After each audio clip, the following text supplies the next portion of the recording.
also rise to speak with some concern about maintaining an appropriate focus and investment,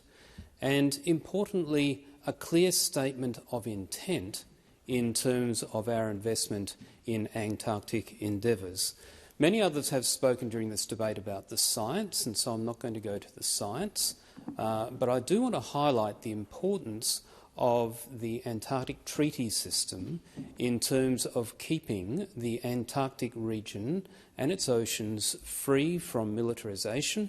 and exploitation of resources, things which are critical to Australia's national security, as well as to the fish stocks and other mammals that feed on those fish in the southern oceans. Now, for the Labor Party and the members here to claim there is no cuts, if they wish to use that terminology, that's fine. But we know from the emails from the leadership of the Australian Antarctic Division that they are having to do with $25 million less.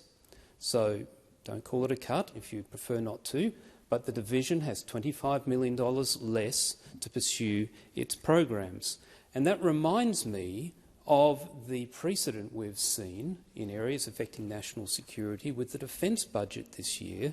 where there was a lot of discussion about the urgency, the agreement of the Defence Strategic Update of 2020, and yet when independent observers such as ASPI, the Australian Strategic Policy Institute, who have long done well-respected independent analyses of the defence budget,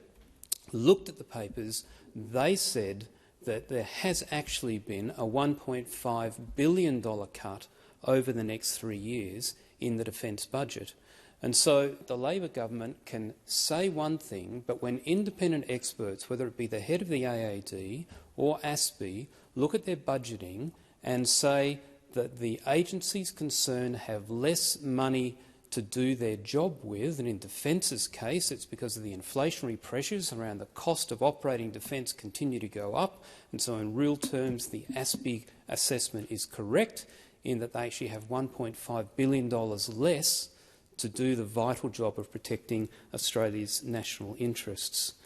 So the significance of the investment and the work in the Antarctic is because when the treaty is up for renegotiation, the whole treaty system, of which Australia is a founding member and a major player with a claim of 42% over the Antarctic continent,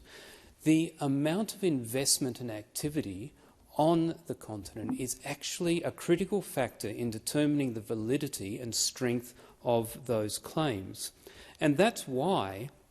the Australian Antarctic Strategy, and in fact the 20-year action plan, which was released incidentally last year in 2022,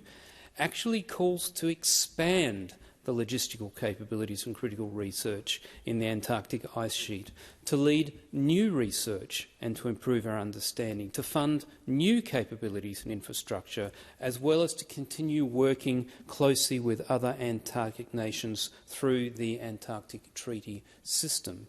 And so if the head of the Australian Antarctic Division is flagging the fact that there is $25 million